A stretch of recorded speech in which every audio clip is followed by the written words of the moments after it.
Okay, so it's the evening of January 25th, 2026, and we had an earlier recording of around 8.5 inches, and now we've gained around 2, so looking at around 10.5 inches. I know it says on the ruler that it's 13, but we had 3.5 inches fall prior to today. It's looking at about 10.5 inches of snowfall over the past 12 hours basically.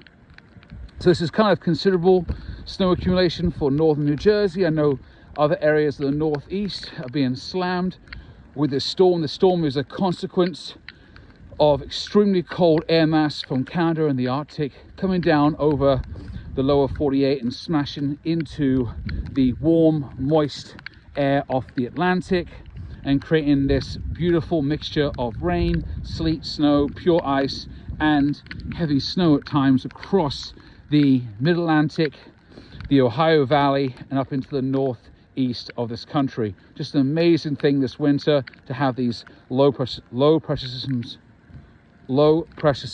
roll on through. I'm sure we're not going to see the end of the storms before the end of winter.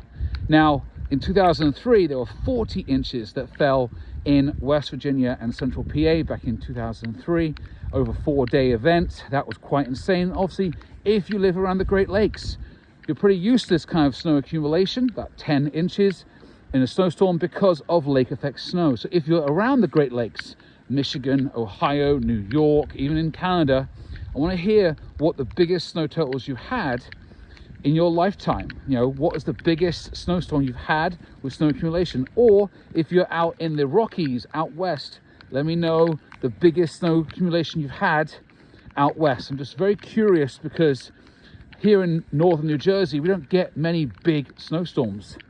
You know, the biggest one was around 29 inches of snow, which is a lot, but compared to other areas, it is quite normal in the winter. So let me know in the comments what the biggest snow accumulation you've experienced.